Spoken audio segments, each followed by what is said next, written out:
Hello friends, very good evening. ఇవాళ explain సిరీస్లో భాగంగా మనం honesty versus integrity, honesty integrity అనే రెండు పదాలకి డిఫరెన్స్ ఏమన్నా ఉందా, ఒకటే మీనింగ్ అనేది మనం తెలుసుకునే ప్రయత్నం చేద్దాం.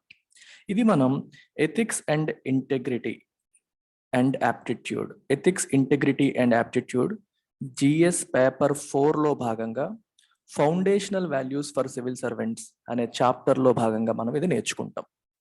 రైట్. సో ఎథిక్స్ కి GS4లో మీకు తెలిసిందే 250 మార్క్స్ వెయిటేజ్ అనేది ఉంది. చాలా మంది ఎథిక్స్ అంటేనే భయపడతారు, అర్థం కాదు అని. బట్ బేసికల్ గా కాన్సెప్ట్ ఓరియంటెడ్ సబ్జెక్ట్ చాలా ఈజీ. మనం కొంచెం రియల్ లైఫ్ ఎగ్జాంపుల్స్ తో కనెక్ట్ చేసుకొని అర్థం చేసుకొని నేర్చుకుంటే చాలా చాలా ఈజీ సబ్జెక్ట్. అండ్ 250 మార్కులు దీనికి ఉన్నాయి. That means one must give enough attention to this particular subject. If you compare it with economy are polity, వాటిలో సిలబస్ ఎక్కువ ఉంటుంది, 250 మార్కుల వెయిటేజ్ లేదు. కానీ దీనికి వెయిటేజ్ చాలా చాలా ఎక్కువ. సో ఎథిక్స్ని ఏ ఒక్క స్టూడెంట్ కూడా దయచేసి నెగ్లెక్ట్ చేయకండి. స్టార్టింగ్ నుంచే దీనిపైన ఫోకస్ చేయండి. ఎథిక్స్ కోసం సెపరేట్గా మన దగ్గర కోర్స్ ఉంది. మీరు ఓన్లీ రికార్డెడ్ మోడ్లో తీసుకుంటే 8,000 rupees is the fee, and live and recorded combination తీసుకుంటే 10,000 rupees is the fee. So and ethics ఎల్టిఎక్స్ క్లాసెస్లో నేనే స్వయంగా టీచ్ చేస్తాను. సో మీరు దీనికోసం కాల్ చేయాల్సిన నెంబర్ 78938999553. ఈ నెంబర్ పక్కన పెట్టుకోండి.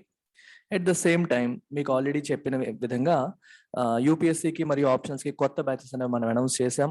అన్ని క్లాసెస్ కూడా, అన్ని బ్యాచెస్ కూడా లైఫ్ టైం వ్యాలిడిటీతో ఉంటాయి. 5,000 పర్ మంత్ ఈఎంఐ ఆప్షన్ ఉంది. మీకు ఫోన్ నెంబర్స్ ఇక్కడ క్లియర్గా మెన్షన్ చేశాను, మన వెబ్సైట్ అడ్రస్ మెన్షన్ చేశాం, అండ్ అన్నీ కూడా క్లియర్గా ఉన్నాయి. ఫీజ్ అనేది రివైజ్ అవుతుంది. Be careful about this. Fees అనేది రివైజ్ అవుతుంది.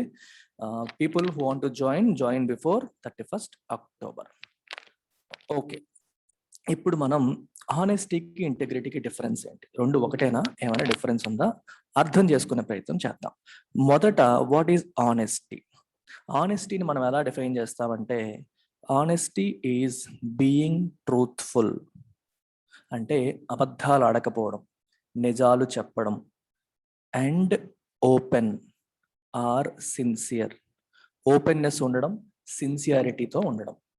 అర్థమవుతుందా? ఇది ఆనెస్టీ అంటే అర్థం. ఆనెస్టీ అంటే మోసం చేయకపోవడం, ట్రూత్ఫుల్గా ఉండడం, అబద్ధాలు ఆడకపోవడం, ఇట్లాంటి క్వాలిటీస్ని మనం ఆనెస్టీ అంటాం. తెలుగులో నిజాయితీ అంటాం, ఇంగ్లీష్లో వేసే ఆనెస్టీ.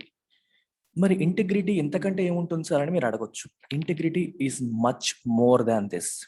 ఇంటిగ్రిటీ గురించి తెలుసుకునే ముందు నేను ఒక చిన్న ఎగ్జాంపుల్ చెప్తాను. ఈ ఎగ్జాంపుల్ కేర్ఫుల్గా అబ్జర్వ్ చేయండి. తర్వాత ఇంటిగ్రిటీని మనం డిఫైన్ చేద్దాం. ఇంటిగ్రిటీని డిఫైన్ చేయడం కూడా కొంచెం కాంప్లికేటెడ్. ఎగ్జాంపుల్ విన్నాక మీకు ఈజీగా అర్థమవుతుంది. ఒక ఇంట్లో లెటర్సే ఒక అబ్బాయి ఉన్నాడు. ఆ అబ్బాయికి ఆబ్వియస్లీ వాళ్ళ అమ్మా నాన్న ఉన్నారు. అమ్మా నాన్న ఒకరోజు బయటికి వెళ్ళారు. They went out. అబ్బాయి ఒక్కడే ఇంట్లో ఉన్నాడు. ఈ ఇంట్లో ఒక పిల్లి కూడా ఉంది. రైట్. బయటికి వెళ్ళినప్పుడు అబ్బాయి ఇంట్లో ఆడుకుంటూ వాళ్ళ అమ్మకి బాగా ఇష్టమైన ఒక గాజు గ్లాస్ ఒకటి ఉంటుంది ఇంట్లో. ఆ గాజు గ్లాస్ని కింద పడేశాడు. And it was broken. గాజు గ్లాస్ ఏమైందమ్మా? పడిపోయింది. సో కొంతసేపటి తర్వాత వీళ్ళు ఇంటికి వచ్చేసారు. They came back, they came in. ఇంటికి వచ్చేసారు. ఇంటికి వచ్చిన తర్వాత వాళ్ళ అమ్మ ఏమో ఈ పగిలిపోయిన గ్లాస్ని చూసింది. పగిలిపోయిన గ్లాసుని చూసిన తర్వాత వాళ్ళ అబ్బాయిని అడగల, ఎవరు పగలగొట్టారు, ఎందుకు పడిపోయింది అని అడగకుండా తను ఏమనుకుందంటే ఇంట్లో ఉన్న పిల్లే పడేసింది అని చెప్పి తను అనుకుంది. ఈ దొంగ పిల్లి చూడు గ్లాస్ పడేసింది, నాకు ఎంత ఇష్టం ఇది, ఇవి ఫ్లవర్ వాజ్ పడిపోయింది, గాజు గ్లాస్ పడిపోయింది అని చెప్పి తను బయటికి పిల్లిని బ్లేమ్ చేస్తూ అనేసింది. అబ్బాయిని ఒక్క మాట కూడా అడగలేదు. అబ్బాయి కూడా అడగలేదు కాబట్టి చెప్పలేదు. ఇప్పుడు ఈ అబ్బాయి ఈ పర్టికులర్ కేసులో మీరు అడిగితే ఈజీ ఆనెస్ట్ అంటే ఎస్ అనే అనాలి. డెఫినిషన్ ప్రకారం ఎస్. ఎందుకంటే honesty is being truthful. Honesty is being truthful. ఒకవేళ అబ్బాయిని అడిగినప్పుడు ఎవరు పడేశారంటే నేను కాదు క్యాట్ పడేసిందని చెప్పాడు అనుకోండి, అబద్ధం ఆడినట్టు. అప్పుడు తను ఆనెస్ట్ కాదు, అప్పుడు తను డిజానెస్ట్. తను అడగలేదు, తను చెప్పలేదు, సైలెంట్గా ఉండిపోయాడు. అడగలేదు, చెప్పలేదు, సైలెంట్గా ఉండిపోయాడు. సో ఈ పర్టికులర్ కేసులో తను ఆనెస్టా అంటే ఆనెస్ట్ అనే చెప్పాలి. అందులో ఎటువంటి ఎంచడానికి లేదు. కానీ ఆ అబ్బాయి ఇంటెగ్రిటీతో యాక్ట్ చేశాడా అని అడిగితే ఆన్సర్ ఈజ్ నో. ఇంటెగ్రిటీతో యాక్ట్ చేశాడంటే answer is no. Because integrity requires moral reflection. ఇలా నేను సైలెంట్గా ఉండిపోవడం కరెక్టా కాదా అని కూడా ఆలోచింపజేస్తుంది. If he is a man of integrity, he will think whether being silent is correct or not. నేను తప్పు చేశాను, నేనే పడేశాను, అమ్మ అడగకపోయినా సరే, నన్ను పాయింట్ చేయకపోయినా సరే నేను చెప్పాలి అని బాధ్యత తీసుకొని చెబితే తనకి ఇంటెగ్రిటీ ఉన్నట్టు. This is the difference between integrity and honesty. ఈ ఎగ్జాంపుల్ మీకు మంచిగా అర్థం చేసుకోండి. అలాగే ఆఫీస్లో తీసుకోండి. ఇంకొక ఎగ్జాంపుల్ చెప్తాను. ఆఫీస్లో మీరు లెట్ అస్ సే ఆఫీస్ మీటింగ్ అనేది జరుగుతుంది ఢిల్లీలో, లేదా ఏదో ఒక లొకేషన్లో ఢిల్లీలో ఆఫీస్ మీటింగ్ అనేది జరుగుతుంది. మీరు నోయిడాలో ఉన్నారు అనుకోండి. నోయిడా నుంచి మీరు ఢిల్లీ వెళ్ళాలి. సో ఆఫీస్ వాళ్ళు ఏం చెప్పారంటే, నోయిడా నుంచి మీరు ఢిల్లీకి రావాలి కాబట్టి ఎంప్లాయీస్ అందరికీ కూడా మీకు క్యాబ్ బిల్ మేము ఇస్తాము అని చెప్పి ఆఫీస్ వాళ్ళు చెప్పారు. You can book A cab and come. మీకు 2000 రూపీస్ మీకు రీయింబర్స్ చేస్తామని చెప్పి ఆఫీస్ వాళ్ళు చెప్పారు అనుకోండి. లెట్ అస్ సే ఇందులో సురేష్ అండ్ రమేష్ ఇద్దరు ఉన్నారు. వీళ్ళిద్దరూ ఫ్రెండ్స్. 2 క్యాబ్స్ ఎందుకని చెప్పి రమేష్ బుక్ చేసిన క్యాబ్లోనే సురేష్ కూడా వెళ్ళిపోయాడు. రమేష్ క్యాబ్ బుక్ చేసుకున్నాడు, అదే క్యాబ్లో సురేష్ కూడా వెళ్ళిపోయాడు. అక్కడికి వెళ్ళిన తర్వాత రమేష్ ఆల్రెడీ క్యాబ్ బుక్ చేశాడు కాబట్టి రమేష్ ఏమో 2000 రూపీస్ తీసుకున్నాడు, ఆఫీస్ వాళ్ళు ఇచ్చారు కాబట్టి. సురేష్ కూడా 2000 రూపీస్ తీసుకున్నాడు, ఎందుకంటే నాకు కూడా ఎలిజిబిలిటీ ఉంది కాబట్టి. ఇప్పుడు సురేష్ ఆనెస్టా అంటే ఆనెస్టే, ఎందుకంటే is acting according to rules. తనేం అబద్ధం ఆడలేదు, అకార్డింగ్ టు రూల్స్. ఎందుకంటే క్యాబ్కి నాకు 2000 రూపీస్ ఇస్తారు, నేను వచ్చాను, 2000 రూపీస్ తీసుకున్నాను. కానీ ఇంటిగ్రిటీతో యాక్ట్ చేశాడంటే ఆన్సర్ ఈజ్ నో. ఎందుకంటే తన పాకెట్లోంచి తను ఏం ఖర్చు పెట్టలేదు. ఆఫీస్ వాళ్ళు ఎందుకు ఇచ్చారు? మీకు ఖర్చు అవుతుంది, దాన్ని రీయింబర్స్ చేయడం కోసం అని ఇచ్చారు. నీకు యాక్చువల్గా రూపాయి కూడా ఖర్చు కాలేదు. ఖర్చు కాకపోయినా సరే నువ్వు తీసుకున్నావు. ఈ అకార్డింగ్ టు రూల్స్ తప్పేం లేదు. అకార్డింగ్ టు రూల్స్ ఏం తప్పు, ఎందుకంటే office says every employee is eligibility ఉంది, తీసుకున్నావు, తప్పు లేదు. అయినప్పటికీ నీ మోరల్ రిఫ్లెక్షన్ ఒకసారి అడిగితే మనసు ఏం చెప్తుందంటే, అరే నేను ఖర్చు పెట్టకుండా ఎలా తీసుకుంటాను, వాడితో పాటు వెళ్ళిపోయాను కదా, నాకు జేబులోంచి ఖర్చు అవ్వలేదు కదా అని మనసు చెప్తుంది. So if he is a man of integrity, he will not take that 2000 rupees. ఈ కేసులో if he is a man of integrity, he will reveal himself. తను చెప్తాడు నేనే చేశానని చెప్పి తను వాళ్ళ మదర్కి చెప్పేస్తాడు. I hope you have understood the examples. Now sir, how do we define integrity then? మనం ఆనెస్టీని సింపుల్గా డిఫైన్ చేసేసాం. ఈ 2 ఎగ్జాంపుల్స్ని మైండ్లో పెట్టుకోండి. ఇప్పుడు ఇంటిగ్రిటీని మనం డిఫైన్ చేయడానికి ప్రయత్నం చేద్దాం. ఇంటిగ్రిటీలో చాలా ఇంపార్టెంట్ ఆస్పెక్ట్ ఏంటంటే a very strict adherence to principles. Moral ప్రిన్సిపల్స్కి స్ట్రిక్ట్గా మనం అడ్హియర్ అయి ఉండాలి. ఇందులో 3 స్టెప్స్ ఉన్నాయి. మీరు చూడండి, ఇందులో ఫస్ట్ స్టెప్ వచ్చేసి choosing the right course of conduct. అంటే మనం ఎలా నడుచుకోవాలి అనేది ఆలోచించుకొని, నీకు 3 మార్గాలు ఉంటే ఏ మార్గాన్ని ఎంచుకోవాలి, ఏది కరెక్ట్, ఏది రైట్ అని ఆలోచించి ఆ మార్గాన్ని మీరు ఎంచుకోవాలి. మార్గం అంటే రోడ్ అని కాదు. రియల్ లైఫ్లో మనం సిచ్యువేషన్స్ ఫేస్ చేసేటప్పుడు ఏది కరెక్ట్ మార్గమో అది ఎంచుకోవాలి. ఇప్పుడు మీకు గవర్నమెంట్ ఆఫీస్కి వెళ్ళారు, లంచం ఇస్తే పని వెంటనే అయిపోతుంది, లంచం ఇవ్వకపోతే లేట్ అవుతుంది. లంచం ఇవ్వడం అనేది మీకు నచ్చని పని. So if you are a man of integrity, నువ్వేం చేస్తావు? లంచం ఇవ్వవు. లంచం ఇవ్వడం తప్పు కాబట్టి నువ్వు ఇవ్వకుండా వెయిట్ చేస్తావు. టైం కోల్పోయినా సరే నువ్వు వెయిట్ చేస్తావు. వెయిట్ చేస్తావు. Choosing the right course of conduct. Second thing, acting consistently with the choice. మనం ఏదైతే ఎంచుకున్నామో acting consistently with the choice. ఆ ఎంచుకున్న చాయిస్ మనకి ఇబ్బంది కలిగించినా సరే, even when it is inconvenient or unprofitable to do so, you will still stick to the choice.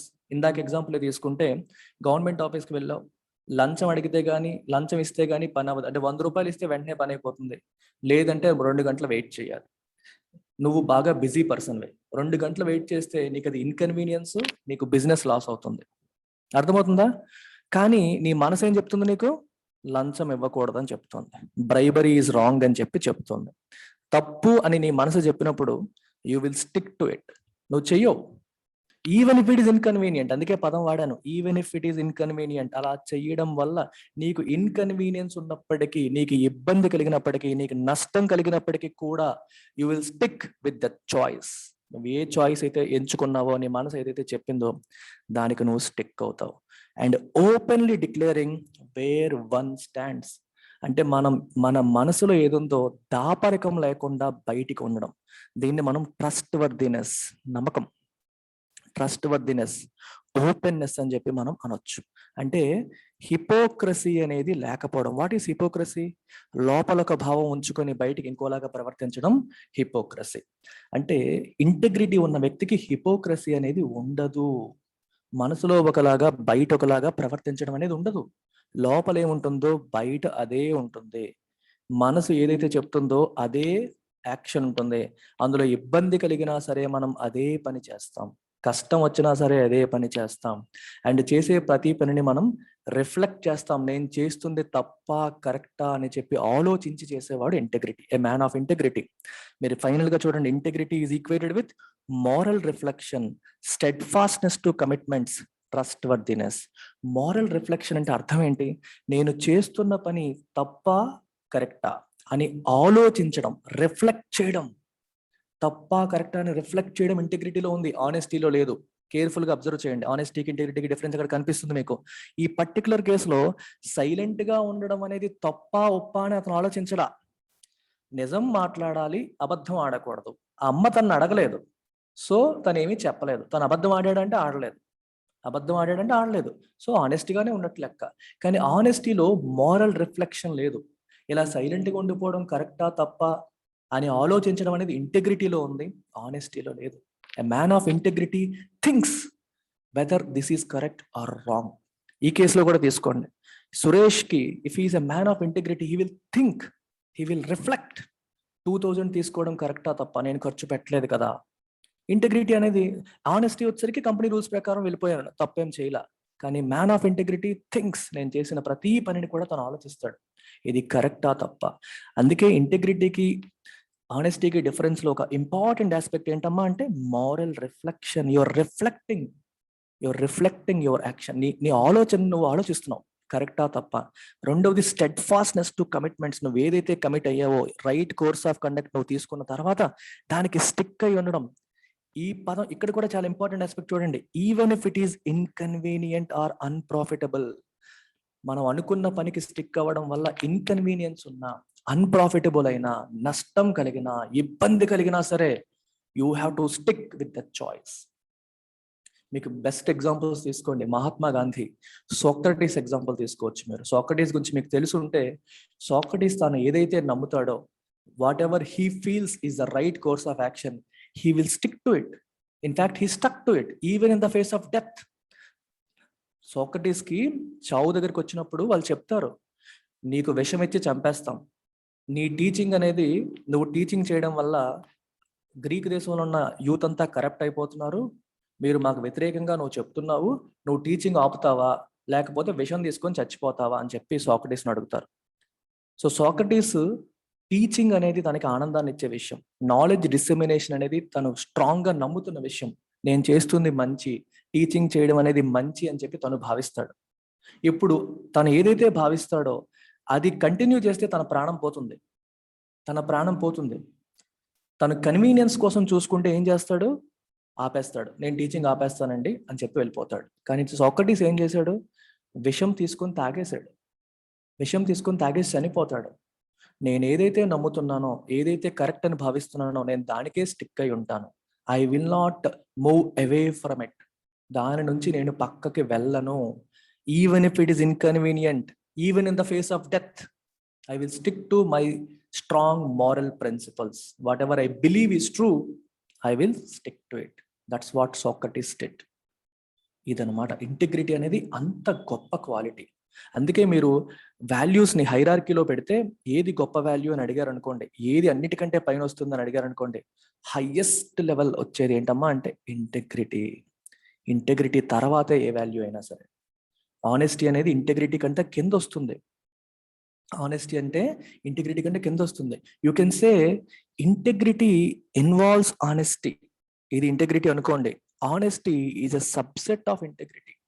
An honest man is a man with integrity is already a man with honesty.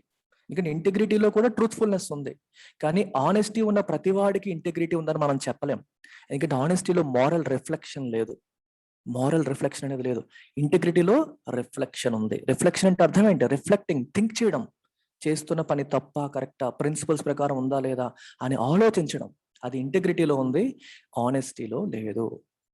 I hope you have understood the difference between integrity and honesty. Thank you very much. Take care.